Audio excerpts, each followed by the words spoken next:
Tu n'es pas encore abonné à la chaîne de W Live France? Alors ne t'inquiète pas, je t'invite à le faire dès maintenant et à lâcher ton plus gros pouce bleu, ton like pour le soutien. Bisous. We need a new beginning, man, the vision is off. We need to wage war, yeah, we need to rage on. I'm here, war boots, I'm a riot pit. No suits, just fighters here. Grassroots and some riot gear.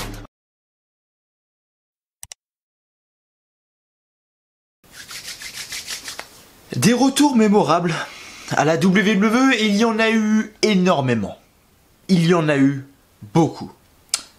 Le dernier retour vraiment qu'on a eu de mémorable avant celui de Edge au Royal Rumble, celui qui me vient en premier à l'esprit, c'était également au Royal Rumble 2018, Rey Mysterio. C'est l'exemple que je vous donne. Mais généralement, les gros retours qu'on a eu, on va pas se mentir, ces dernières années, l'année dernière par exemple, ces 2 dernières années, ces 3 dernières années, bah les anciennes superstars, elles ont jamais eu des retours où, voilà, on sentait qu'il y avait une aussi bonne implication dans une storyline par exemple que dans les années 2009, 2010, 2011 par exemple. Je prends l'exemple d'une superstar toute bête, Shawn Michaels par exemple, qui a fait son retour pour un seul match à Crown Jewel, où le mec, on l'a fait carrément sortir de sa retraite pour avoir un match à Crown Jewel. Le mec n'a été dans aucune storyline. Il a fait son retour absolument, mais alors, pour rien. Réellement, je prends l'exemple également de Rey Mysterio, par exemple, de retour au Royal Rumble 2018, à la 20 et quelle position, je sais plus, vraiment je sais plus, donc je veux pas vous dire de conneries, mais Rey Mysterio, qui a été de retour, qu'est-ce qu'a fait Rey Mysterio de mémorable? Est-ce qu'il y a depuis qu'il est revenu, est-ce qu'il y a une storyline qui vous marque, par exemple? Je prends le retour des Hardy, également les Hardy Boys, Matt et Jeff Hardy, auxquels les premiers mois ont été pushés par la WWE en gagnant les titres par équipe de Raw assez rapidement. Ils ont ensuite été transférés du côté de SmackDown. Jeff Hardy a gagné le titre US de son côté, Matt Hardy n'a strictement rien fait. Est-ce que vous avez ressenti des émotions quand vous avez vu Shawn Michaels? Est-ce que vous avez ressenti des émotions quand vous avez vu Rey Mysterio? On le voit encore, Rey Mysterio, mais est-ce que c'est pareil qu'avant? Non. Les Hardy Boys, c'est pareil. Les premiers mois, c'était peut-être les mêmes sensations qu'à l'époque, mais est-ce qu'après, c'était encore les mêmes sensations? Non. Parce que ils ont pas été utilisés comme il le fallait. Jeff Hardy a été un peu mis de côté. Le mec a clairement déconné. En même temps, avec toutes ces affaires, avec la justice, l'alcool, etc. Donc, ça, c'est pour lui, c'est pour sa gueule, d'un côté. Donc, je vais pas dire bien fait pour lui, mais j'espère qu'il en tirera leçon. Et enfin, Matt Hardy, qui, malheureusement, lui, le pauvre, n'a rien demandé. Il avait une super gimmick du côté de la TNA, la Broken Gimmick, mais Vince McMahon, c'était pas sa création, donc il a dit, bah, va bien te faire foutre, mon pote, on va te mettre là et tu fermes ta gueule. Et puis, bah, Matt Hardy n'a jamais eu ce retour de la Broken Gimmick de la TNA. Il l'avait à un moment, mais c'était 30% de ce qu'il y avait du côté de la TNA. Voilà. Il n'y a jamais eu vraiment de retour où, voilà, une grosse superstar est de retour, par exemple, 10 ans après, comme Edge. Bon, Edge, c'était en l'occurrence 9 ans.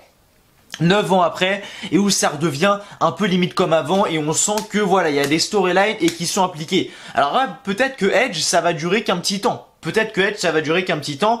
Moi, il y a une petite chose qui me fait peur, mais ça, j'en parlerai après. Mais réellement, voir Edge directement de retour hier soir, se prendre la plus grosse pop de la soirée, faire presque 6 millions de vues sur la vidéo YouTube du retour de Edge. Je vois Twitter dans ma TL, je vois que ça. Dans ma TL, réellement, je vois que ça. Je vois que du retour de Edge, le retour de Edge, Edge 9 ans après, Edge ci, Edge cela. Avec la vidéo du retour de Edge, la magnifique pop, les magnifiques feux d'artifice. Bref, tout le monde parle du retour de Edge aujourd'hui. Cette semaine, le retour de Edge, c'est quelque chose qui est parlé énormément. C'est limite plus parlé que Drew McIntyre qui a gagné le Royal Rumble quand même. Le retour de Edge est plus parlé que le gagnant du Royal Rumble qui affrontera Brock Lesnar à WrestleMania 36. Car oui, ça a été confirmé.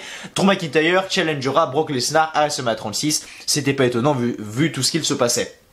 Mais quand je vois justement Edge et ce qui se passe avec lui ce soir, je veux dire, la VE ont mis les moyens pour également nous faire ressentir des émotions. Quand j'ai vu la gueule des fans dans l'arène, quand j'ai vu cette fin de Raw, cette fin limite chaotique de Raw, réellement j'avais envie de pleurer parce que la WWE en fait joue tellement bien avec la blessure de Edge, la blessure qu'a eu Edge au cou, que franchement moi je dis bravo.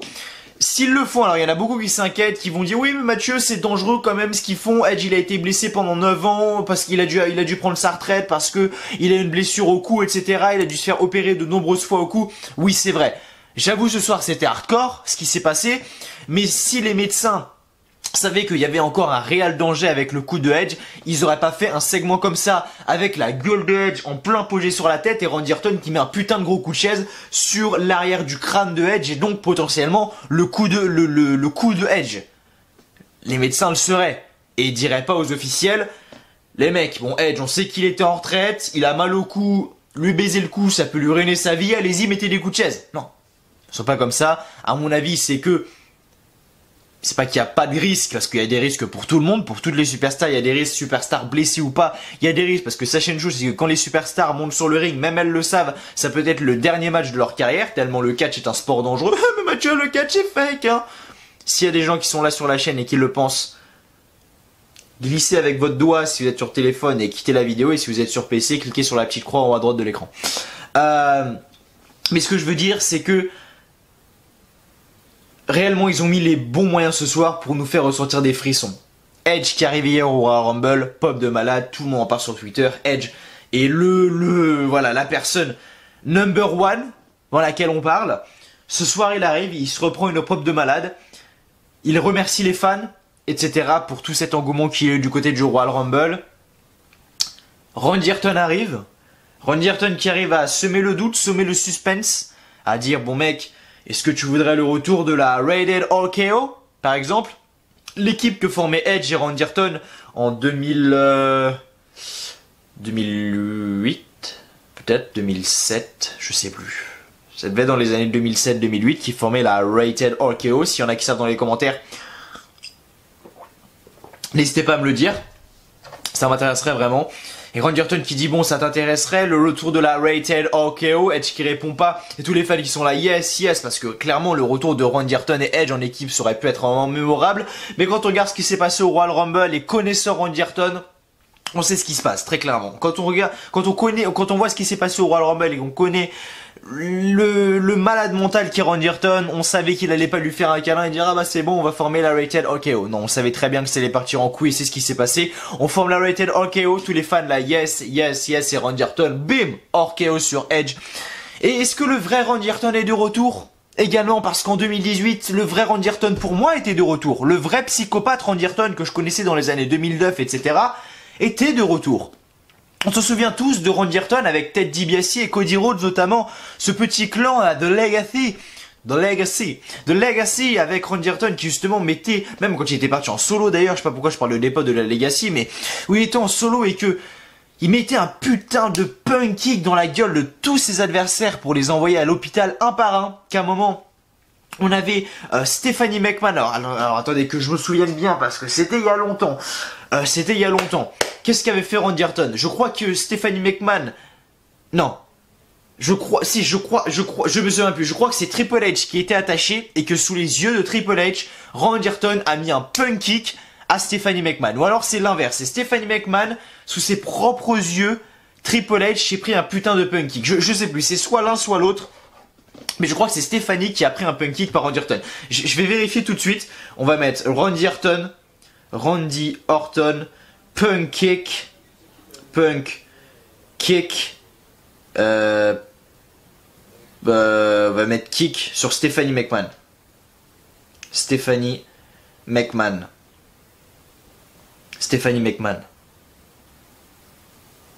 Oui, c'est ça. C'est bon, je l'ai. Je vais le regarder. C'était quand? Alors ça a été posté en 2013, mais c'était avant 2013, ça devait être... je sais plus quand est-ce que c'était. Mais ça devait être vers 2010, je pense, un truc du style. On avait le psychopathe Randy Orton, le vrai. Voilà, donc c'est ça. On a Triple H qui, voilà, c'est ça que je vous parle. On a Triple H qui est justement menotté à la 3e corde du ring. Stephanie McMahon complètement à terre. Triple H qui essaye de se débattre. Alors oui, alors c'est le logo de WrestleMania 25 qui est derrière. Donc WrestleMania 25 c'était en 2010. Donc ça c'était dans l'année 2010. On a justement Triple H attaché à la troisième corde du ring, qui peut strictement rien faire. Stephanie McMahon qui est totalement KO au milieu du ring, pour quelle raison je sais plus, c'était il y a 10 ans l'époque, donc je m'en souviens plus réellement. C'était mes tout débuts quand je regardais le catch. C'est pour ça que je kiffais le catch à l'époque, c'est parce qu'il y avait un truc de fou. Et là donc on voit Triple H qui est accroché à la troisième corde, sa femme Stephanie McMahon en plein milieu du ring, complètement KO. Triple H qui essaye de se débattre, mais qui essaye de se dégager, mais qui ne peut strictement rien faire. Et les menottis à la troisième corde, putain, ça c'était les années de fou ça. Ça c'était les années de fou. Ah voilà, c'était ça. Non, il a pas fait un punk kick à Stéphanie, il lui fait un bisou sur le front si je dis pas de conneries. C'est ça. Triple H menotté à la troisième corde, Randy Orton, enfin Stephanie McMahon en plein milieu du ring complètement couché, Randy Orton qui commence à s'allonger entre guillemets, et je crois qu'il lui fait un bisou sur le front si je dis pas de conneries. Je crois que c'est ça. Je crois. Il va poser sa tête sur Stéphanie. Ah non, il lui fait un bisou sur la bouche carrément. Il lui roule une pelle carrément. Enfin, il lui roule pas une pelle, mais... C'était vraiment le psychopathe Randy Orton, quoi. C'est ça, Triple H ne peut strictement rien faire. Et Randy Orton, le psychopathe qui embrasse Stephanie McMahon en plein milieu du ring, sous les yeux de Triple H, son mari.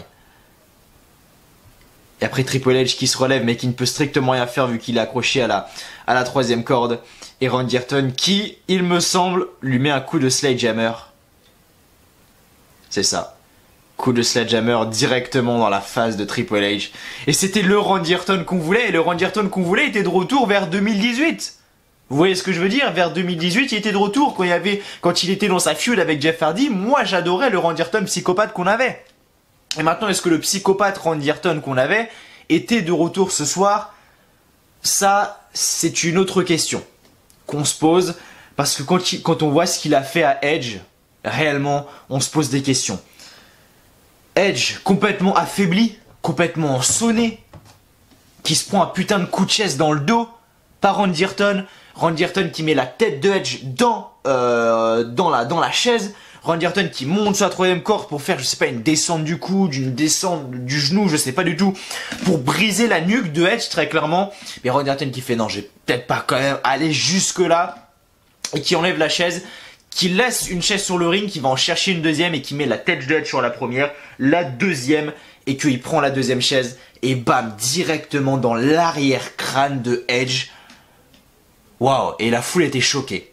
Randy Orton ne disait rien, il était là en train de savourer son moment, en train de faire subir à Edge. La foule ne disait absolument rien. Vraiment, il n'y avait aucun bruit dans la salle, tout le monde était sous le choc. Même là, j'en parle, j'en ai limite les frissons et c'est ça que j'adore avec le WWE, c'est que clairement ils peuvent nous mettre les frissons. Et j'ai adoré cette fin de show, j'ai réellement adoré cette fin de show. Et juste pour ça, j'ai envie d'oublier tout ce qui s'est passé avant parce que c'était tellement bon putain de bordel. Où, voilà, Randy Orton... Justement, la foule ne disait strictement rien. La foule ne disait absolument rien. Tout le monde était sous le choc. Et enfin, ce qui se passe, c'est que la foule chante « You suck, tu crains ». Et le show se termine sur ces chants-là, avec la foule totalement choquée, les amis. Et franchement, j'ai rien d'autre à dire à part waouh pour cette fin de show réellement qui m'a réellement donné les frissons en fait. Et c'est dans la continuité du Royal Rumble. Donc clairement j'adore. Clairement j'adore, mais après il s'est pas passé que ça dans ce show là, mais je tenais quand même à en parler.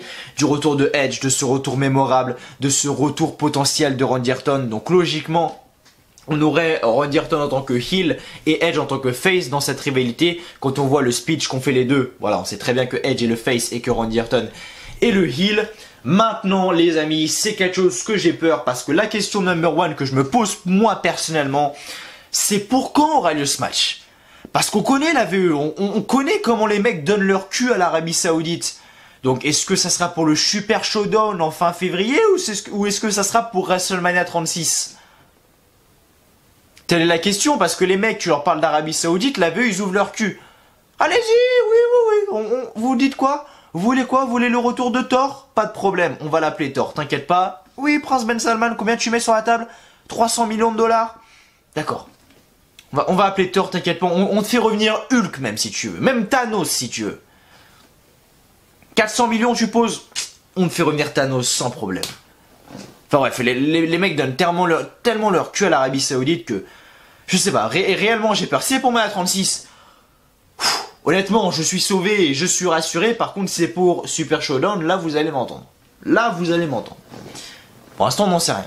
Mais ça commence pour une feud de WrestleMania, ça commence tôt quand même. Mais vu ce qui s'est passé, ouais, parce que c'est dans un mois, ouais, tout pile, parce qu'on est le 28 janvier et c'est le 28 février. Donc c'est dans un... Non, c'est le 27 février, pardon, donc dans un peu moins d'un mois. Donc ouais, en vrai, il y a moyen. Il y a moyen. Why not? Réellement, why not? Pourquoi pas? J'en sais rien, je n'avais pas la moindre idée. Mais on verra bien. Sinon, il s'est pas passé que ça. Ce soir, on a eu des choses intéressantes. Du côté de Raw ce soir, avec Drew McIntyre, Brock Lesnar. Brock Lesnar, qu'est-ce qu'on a eu d'autre également? On a eu MVP, donc MVP visiblement il n'était pas de retour que pour le Royal Rumble. Il était là ce soir face à Rey Mysterio, bon il a rien eu de spécial, mais en tout cas il était là. On a eu, ça on s'en fout. On a eu Andrade contre Humberto Carrillo pour le championnat des États-Unis. Alors là Andrade a clairement déconné, parce que Andrade... Pour ceux qui suivent un petit peu les news sur Twitter ou quoi, je pense que vous êtes informés. Mais Andrade, il a clairement déconné. Andrade, mon petit pote, franchement, t'as déconné, mon pote. Parce que Andrade attend ce push, attend cette mise en avant, attend ce titre au main roster depuis des mois, des années maintenant. Enfin, il l'a. Et il a été testé à un test antidopage. Et il a été testé que, en fait, Andrade, se dopait.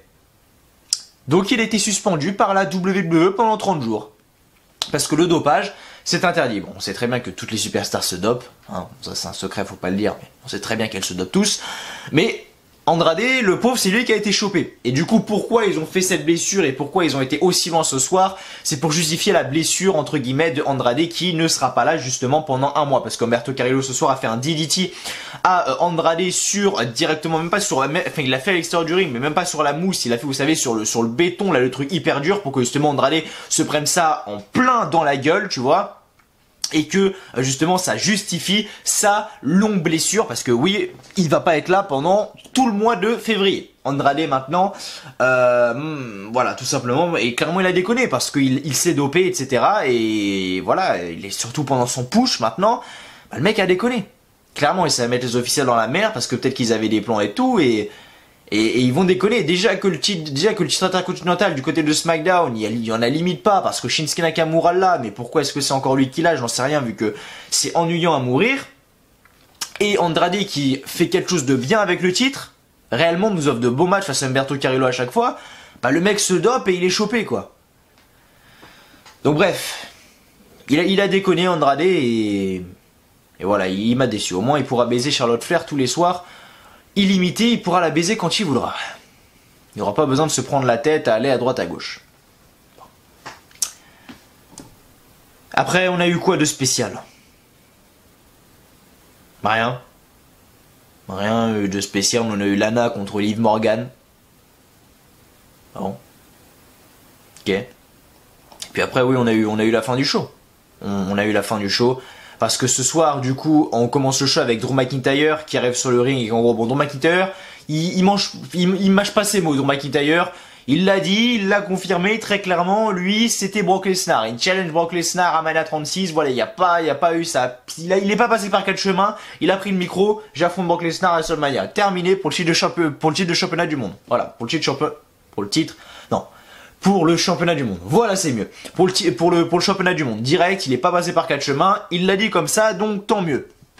Maintenant, c'est le club qui sont arrivés. Lou Gallows et Karl Anderson. Bon, la meilleure équipe au monde.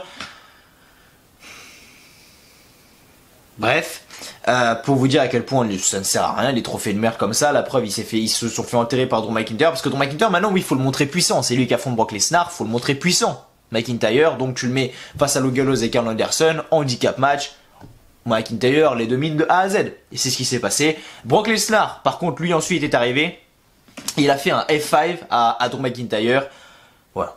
Donc la rivalité va continuer. Brock Lesnar était présent ce soir. Bon, il a juste tapé un F5 à McIntyre, mais en tout cas, il était là. Tant mieux pour lui. Ensuite, on a eu Rey Mysterio contre MVP. Alors là, on a eu un botch, mais alors monumental, parce que à un moment, on a Rey Mysterio qui est prêt à faire ce 619, donc il envoie MVP dans les cordes. MVP, je sais pas ce qu'il fout. À un moment, il se retourne. J'ai l'impression qu'il avait oublié ce qu'il devait faire. Il se retourne, du coup Rey Mysterio fait un 619 limite dans le vide. Et MVP tombe, je sais pas trop ce qu'il branle. Il se retrouve couché comme ça et du coup Rey Mysterio quand il fait son splash, vous savez d'habitude la superstar est allongée sur le dos et le splash il réatterrit sur le ventre. Bah là c'était l'inverse. MVP était allongé sur le ventre et Rey Mysterio fait son splash sur le dos d'MVP. Bon, à mon avis, c'était pas s'il était prévu, c'était un putain de botch, mais voilà, je préfère quand même vous le dire. Mais bon, ça a pas changé grand chose. Rey Mysterio a gagné. On a eu Aleister Black face à un catcheur local ce soir. Aleister Black a gagné. Il a pris le micro à la fin du match et il a dit, en gros, que maintenant, c'est plus lui qui va attendre que les adversaires toquent à sa porte pour les affronter, c'est lui qui va aller chercher ses adversaires. Donc ok. Maintenant, il y avait des news sur Twitter comme quoi Aleister Black, c'est lui qui devait gagner le Royal Rumble, mais que les officiels ont trouvé que c'était trop tôt pour lui, pour le faire gagner le Rumble. Pour le moment, donc on va voir ce qui va se passer avec Aleister Black, mais à mon avis, il devrait avoir un bon petit match quand même à WrestleMania 36, et je l'espère. Après, on a eu Seth Rollins et Buddy Murphy contre Samoa Joe et Kevin Owens pour les championnats par équipe de Raw. On va pas se mentir, Buddy Murphy et Seth Rollins sont réellement de la gueule. Seth Rollins a de la gueule, en tant que heel très clairement. Et Seth Rollins et Buddy Murphy ont réussi à gagner, encore une fois. Voilà, parce que Samoa Joe s'était blessé pendant le combat. Et ils ont réussi tout simplement à faire une petite distraction entre les deux pour distraire justement Kevin Owens et victoire de Seth Rollins et Buddy Murphy, qui conservent donc les titres par équipe de Raw. Championnat des États-Unis. Andrade contre Humberto Carrillo, donc ça j'en ai parlé.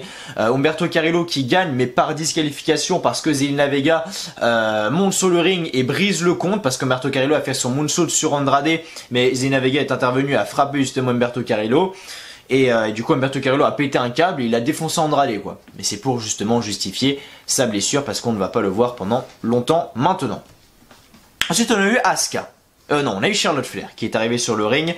Elle nous a parlé du Royal Rumble, machin, tout ça. Elle, par contre, elle a toujours pas choisi qui elle va challenger. Alors, j'ai vu une news également. Peut-être qu'elle est fausse, peut-être qu'elle est vraie, j'en sais rien. Mais pourquoi Charlotte n'a toujours pas donné de décision? C'est parce qu'elle n'affronterait ni Bayley, la championne féminine de SmackDown, ni Becky Lynch, la championne féminine de Raw. Elle affronterait, potentiellement, Rhea Ripley pour le championnat féminin de la NXT. C'est à voir. Réellement, c'est à voir. Je ne sais pas, on verra bien.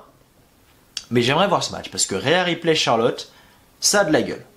On en parlera quand Charlotte aura choisi sa championne. Du coup. Donc on a eu Charlotte contre Asuka. Maintenant, Charlotte a gagné par disqualification parce qu'elle était en train de faire son figure 8, son figure 4. Mais Kairi Sane est montée sur la troisième corde et a fait un elbow drop sur Charlotte Flair, donc disqualification. On a Mojo Rawley avec son titre 24/7 qui a battu Noé Rosé en 30 secondes. Il gagne le titre, alors il est avec un mec maintenant, Riddick Moss. Je sais pas qui c'est, je sais pas d'où il sort, mais à mon avis, lui, il aura pas un grand avenir, très clairement, parce que quand déjà tu te fous avec Mojo Rawley, avec le titre 24/7 et tout, tu sais très bien que t'es mal barré, un peu. Mais bon, le mec était là. Et parmi justement les danseurs de Noé Rosé, vous savez très bien comment ça se passe, on avait R-Truth qui a fait un roll-up à Mojo Rawley, 1, 2, 3. R-Truth qui regagne le titre, mais Mojo Rawley lui fait son finisher, 1, 2, 3, il reprend le titre. Voilà, en gros c'est ça, le finisher de Mojo Rawley qui a l'air assez puissant. Sur des jobbers, je dis bien. Ensuite on a eu Lana contre Liv Morgan, rien de spécial, Liv Morgan a gagné, tant mieux c'est ce qu'il fallait faire, j'espère juste que la rivalité est terminée, parce que clairement... il faut que ça s'arrête un moment parce que ça casse la tête. Ils auraient pu le mettre en main event avant le Randy Orton Edge. En plus, ces conneries là. Ensuite, on a eu Eric Rowan contre un catcheur local, donc Brian Denvis. J'ai même pas regardé le match. J'ai même pas regardé. Il a fait un chokeslam pour le compte de 3 apparemment, donc ça ne change pas de d'habitude. Il devait être avec sa cage. Bon, ok. Et enfin, du coup, on a eu le segment avec Edge et Randy Orton où j'en ai parlé assez. Voilà, tout simplement. En tout cas les amis, voilà, je voulais tous vraiment vous remercier. Très clairement, on est quel jour aujourd'hui? Alors là je tourne la vidéo, il est mardi soir, il est 21h12. La review va sortir mercredi, voilà, parce que j'ai pas pu vous la sortir le mardi. Je suis rentré là il y a à peine il y a 2 heures environ. 1h30, 2 heures. Du coup j'ai pas pu vous faire la review avant et vous la sortir. Je suis sincèrement désolé mais je fais tout mon possible. Mais voilà, je voulais tous vous remercier très clairement pour tous les retours qu'il y a eu au niveau du Royal Rumble. Vraiment, merci à vous du fond du cœur. La vidéo a fait... En 24 heures, la vidéo a fait... ça n'a pas été un truc incroyable, d'accord? Mais ça fait longtemps qu'on n'avait pas retrouvé ça sur la chaîne W Live France. Et ça me fait plaisir de revoir des des chiffres comme ça, très clairement. Donc je vais vous dire, la vidéo en 24 heures a fait... alors attendez, parce que je vois deux chiffres différents là. Là je vois deux chiffres différents. Lequel est les bons?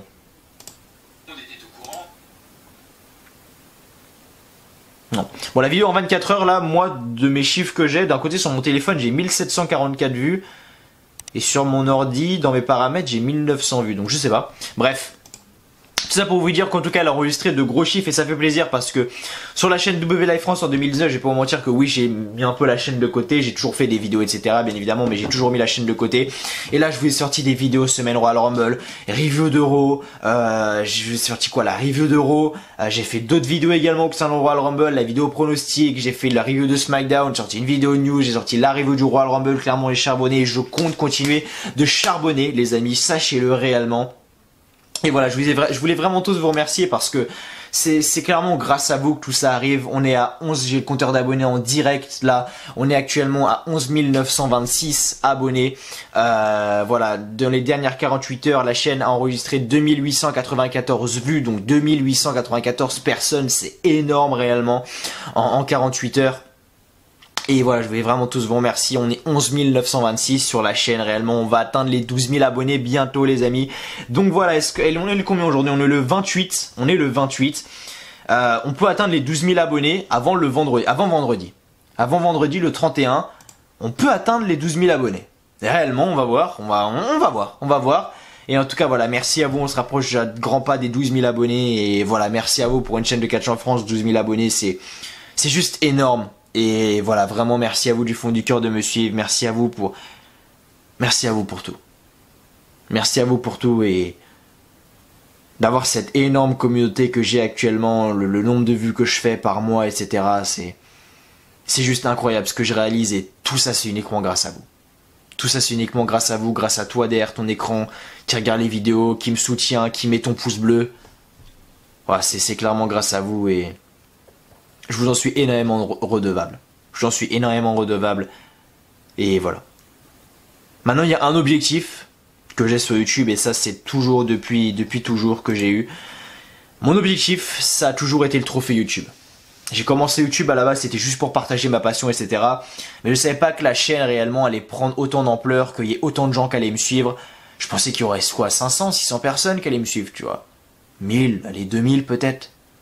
Mais j'étais loin de m'imaginer que là on serait déjà à 11 926 personnes quoi. C'est juste énorme. Et mon rêve c'est d'avoir le trophée YouTube.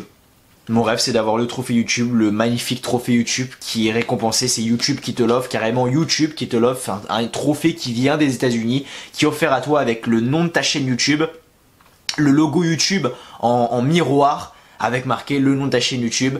Et félicitations pour tes 100 000 abonnés. Et si j'ai le trophée YouTube, je le mettrai en décor. Je tiens à améliorer plein de choses. La lumière, en 2020, je claque clairement. Là, par contre, il est 21h26. La seule chose qui m'éclaire, c'est l'écran de mon PC, mes LED et la lumière de ma chambre, tu vois. Donc, autant te dire que c'est la hesse, tu vois. Donc, je tiens à améliorer ça. Mais voilà, clairement, on est loin des 100 000 abonnés, tu vois. Mais on peut le faire. On peut le faire réellement. Et mon objectif, c'est d'avoir le magnifique trophée YouTube. Et enfin, l'afficher là, quoi. L'afficher juste ici, alors je sais pas si on me voit à la caméra, oui on me voit, et l'afficher bah juste là quoi, par là, par ici, afficher ce magnifique trophée YouTube, tout simplement, ouais, l'afficher là, l'afficher par là, je sais pas si on voit bien, mais en gros ouais, l'afficher là, et voilà, et puis après quand j'aurai mon petit studio quoi, que je pourrai faire ma chambre tranquille et tout, avec un beau fond, avec un bon fond et tout, parce que là on va pas se mentir que c'est de la merde, hein, c'est juste mon armoire, avec mes fringues dedans, donc il n'y a rien d'extraordinaire. Mais voilà, clairement c'est le trophée YouTube et c'est mon rêve. Et je sais qu'ensemble on peut y arriver. Je sais qu'ensemble on peut y arriver et qu'on réalisera cet objectif. Parce que si le trophée YouTube je l'ai, ça sera le mien, mais ça sera à vous également. Donc ça sera notre trophée YouTube et notre récompense. Les amis, sachez-le. Et si un jour on se voit au live event, parce que oui, les live events, c'est les seuls endroits pour me voir, les live events en France. Et je ramènerai le trophée YouTube un jour.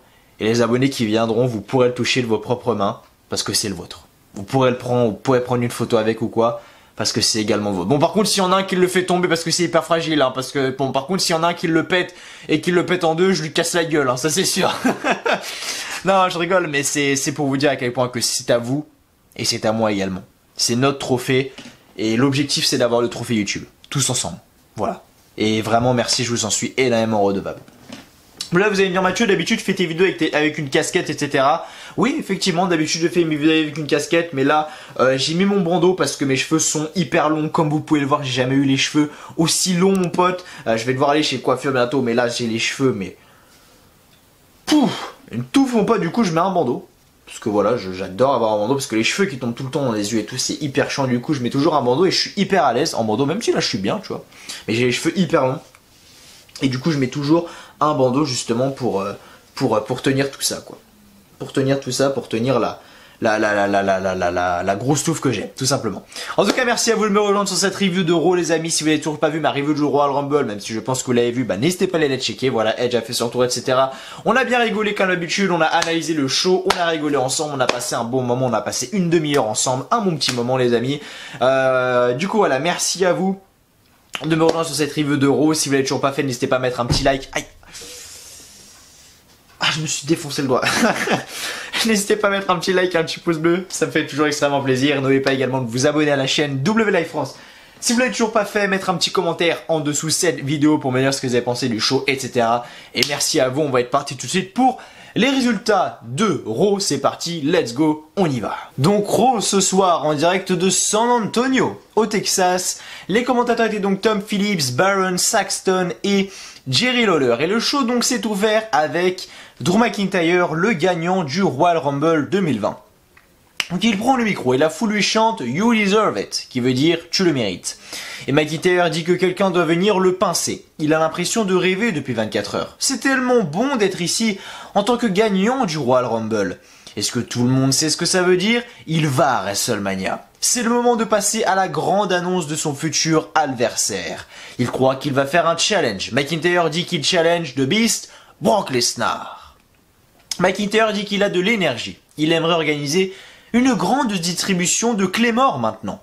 Alors, qui veut se faire un nom et venir l'affronter? Et Luke Gallows et Karl Anderson arrivent sur le ring et acceptent le challenge. On a ensuite donc Drew McIntyre contre Luke Gallows et Karl Anderson dans un handicap match. À la fin du combat, Drew McIntyre fait son Claymore kick à Karl Anderson et un second à Gallows pour la victoire. Et après le combat, donc McIntyre s'amuse à lancer ses adversaires en bas du ring. Mais Brock Lesnar arrive et fait un F5 à Drew McIntyre et Lesnar pose avec sa ceinture et quitte le ring. Ensuite, on a eu Rey Mysterio contre MVP avec une victoire de Rey Mysterio. Donc à la fin du combat, c'est MVP qui le prend pour une powerbomb. Mais Rey Mysterio le repousse sur la seconde corde et lui fait un 619. Et Rey Mysterio enchaîne avec son Springboard Splash et le couvre pour la victoire. Victoire donc de Rey Mysterio. Aleister Black contre un catcheur local. Ensuite, on a eu donc qui s'appelait donc Kenneth Johnson. Victoire donc Aleister Black qui lui a juste fait son Black Mass pour le compte de 3 en moins de 2 minutes. Et après le combat, donc Aleister Black a pris le micro et il a dit que depuis les derniers mois, il fait l'erreur d'attendre que les gens viennent cogner à sa porte pour se battre contre lui. Mais à partir de maintenant, les choses changent. C'est lui qui va venir chercher ses adversaires. Donc qui va chercher donc Aleister Black? On verra bien. Ensuite, de retour, les champions par équipe de Raw sont sur le ring. Donc, Seth Rollins dit qu'il était si près de gagner le Royal Rumble une seconde fois. La seconde année de suite, surtout. Mais ce n'était pas sa destinée. Il a été éliminé par le gagnant, Drew McIntyre. Kevin Owens et Samoa Joe arrivent sur la scène. Et Owens dit que Rollins parle toujours beaucoup trop. Il le pense du fond du cœur. Rollins craint. Rollins dit qu'il n'est pas un menteur. Rollins dit à Akam de parler pour prouver que c'est vrai. Owens remercie Rollins de leur avoir révélé où se trouvent les AOP. Parce que les AOP se trouvaient justement sur un écran géant et on voit donc les Viking Raiders qui attaquent les AOP dans les coulisses. Et du coup ensuite on a eu un match pour les championnats par équipe de Raw. Seth Rollins et Buddy Murphy contre Samoa Joe et Kevin Owens. Donc à la fin du combat, donc c'est Kevin Owens qui fait un stunner à Rollins qui voulait donc intervenir. Mais Buddy Murphy en profite pour faire un roll-up à Kevin Owens pour le compte de 3. Alors que Samoa Joe avait quitté le combat après s'être blessé, donc gagnant Seth Rollins et Buddy Murphy. Ensuite, match pour le championnat des États-Unis. Andrade accompagné de Zelina Vega contre Humberto Carrillo. À la fin du combat, Humberto Carrillo prend le contrôle et fait un moonsault sur Andrade pour le couvrir. Mais Zelina Vega monte sur le ring et brise le compte et l'arbitre arrête le combat. Donc gagnant Humberto Carrillo par disqualification. Après le combat, Humberto Carrillo est furieux de ne pas gagner le titre avec cette disqualification. Humberto commence à rouer de coups Andrade et l'amène en bas du ring et Humberto retire le coussin protecteur et fait un DDT Andrade directement sur le sol. De retour, la gagnante du Royal Rumble, Charlotte Flair, arrive sur le ring et Charlotte dit que pour ceux qui l'ont raté hier soir, elle a gagné le Royal Rumble. Elle a fait ce qu'elle nous avait dit qu'elle ferait. Elle est ainsi. Elle est Charlotte Flair. Charlotte dit que dans 10 semaines... Ouais. Ah, c'est dans 10 semaines déjà? Ah ouais. Ah, c'est vrai, bah oui, c'est ça, ouais, c'est... Ah ouais, dans 10 semaines, ouais. Ça va passer vite, n'empêche, WrestleMania. Dans 10 semaines, elle a affronté la championne de son choix à WrestleMania. Elle ne prend pas cette décision à la légère. Alors, à WrestleMania, elle va challenger une des deux championnes. Car elle doit toujours y réfléchir. Elle affrontera Ripley, je pense. Mais la musique de Asuka commence et elle arrive avec Kairi Sane. Asuka félicite Charlotte pour sa victoire et parle dans sa langue. Et Charlotte demande si Asuka veut célébrer sa victoire de 2018 avec elle. Sa fameuse victoire à WrestleMania. Et Asuka dit qu'elle aurait gagné si elle avait été là. Charlotte demande si c'est un challenge. Et les Kabuki Warriors lui font un DDT. Du coup, ça donne lieu à un match entre Charlotte Flair contre Asuka. Et à la fin du combat, donc Charlotte la prend pour un figure 4, mais Kairi Sane monte sur le ring et lui fait un elbow drop et l'arbitre arrête le combat, donc gagnante Charlotte Flair par disqualification. Ensuite, un match pour le titre 24/7, Mojo Rawley contre Noé José. Donc Mojo Rawley le frappe et lui fait un running punch pour enchaîner avec une slam pour le compte de 3 en moins de 2 minutes. Donc victoire de Mojo Rawley. Après le combat, donc un danseur de Noé José monte sur le ring et fait un roll-up à Mojo Rawley pour devenir le nouveau champion 24/7. Il enlève son masque et on voit que c'est R-Truth. R-Truth veut prendre la fuite, mais justement son allié donc Riddick Moss lui bloque le chemin et Rawley fait son finisher à R-Truth pour le compte de 3 et retrouver sa ceinture. Ensuite, on a eu Lana contre Liv Morgan, Bobby Lashley et Rusev étaient donc bannis du ring. Et à la fin du combat, donc Liv Morgan fait un flatliner à Lana pour le compte de 3, je me souviens plus de la fin du match. Et donc Liv Morgan gagne ce match. Enfin, Eric Rowan contre un catcheur local. À la fin du combat, donc Eric Rowan fait un chokeslam pour le compte de 3, gagnant donc Eric Rowan. Et enfin, le dernier segment de ce show. De retour, Edge fait son retour à Raw, toujours acclamé comme jamais. Et Edge dit que comme performeur, athlète et artiste, la réaction du Royal Rumble, on n'a aucune idée de ce que ça représente pour lui. C'est la raison de pourquoi ils font ça. Alors merci à tous. Edge dit qu'il y a 9 ans, on le retirait de la compétition. Mais il a refusé de vivre dans un monde de peut-être. Il a commencé à travailler pour faire disparaître ce peut-être. Il a commencé à se sentir mieux. Il a commencé à se poser la question. Peut-être qu'il pourrait revenir à la maison. Alors il a commencé à travailler. Et une seconde opération au cou. Et travailler encore. Il est à la meilleure forme de sa vie. À 46 ans pour terminer sa carrière sous ces termes. Edge dit qu'il n'est pas idiot. Il sait que ce sera peut-être pas pour longtemps. Mais il espère que tout le monde l'accompagne pour ce parcours. Et la musique de Randy Orton commence. Et il arrive sur le ring. Les deux se serrent la main et se font un câlin. Orton lui souhaite la bienvenue à la maison. Il dit que Edge est un frère pour lui. La famille. Il ne sait pas comment Edge va se sentir. Mais qu'est-ce qu'il pense de la Rated RKO revient encore une fois ensemble? Qu'est-ce qu'il pense si la Rated RKO revient encore une fois ensemble? Et la foule chante yes, yes, yes, yes, yes, yes, pardon. Et Edge allait répondre, mais Orton lui fait un RKO out of nowhere. Et Orton va chercher une chaise et frappe Edge avec la chaise sur le dos. Orton met la tête de Edge dans la chaise et monte sur le coin. Orton commence à réfléchir et décide de ne pas sauter.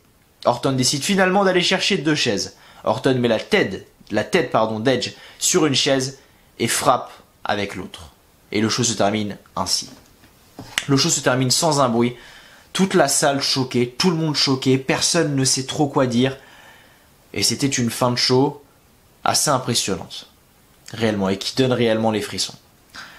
En tout cas, merci à vous, les amis. C'était la review de Raw. C'était la review de Raw. J'espère qu'elle vous aura plu. La review de Raw du 27 janvier. J'espère qu'elle vous aura plu. Merci à vous de m'avoir suivi, encore une fois.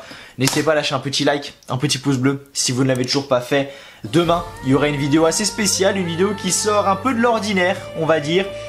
Donc voilà, je vous en dis pas plus. Soyez là demain sur la chaîne, ça sera pas en rapport avec le catch, pas du tout. Donc voilà, soyez là demain. Ça sort à 18h. Donc voilà, vous êtes prévenus, jeudi 18h. Soyez là sur la chaîne WLive France, ça va être une vidéo assez marrante. On va pas se mentir, ça va être assez drôle et ça va être un bon moment. Quand même, voilà, en tout cas, merci à vous de m'avoir suivi. Je vous souhaite à tous une très bonne journée, une très bonne soirée, que de bonheur, que des bonnes choses, et je vous dis à la fois prochaine sur la chaîne WLive France. Prenez soin de vous. Allez, salut à tous, encore une fois, merci à vous du fond du cœur, vraiment, ça fait extrêmement plaisir ce qui se passe actuellement et on va continuer ensemble.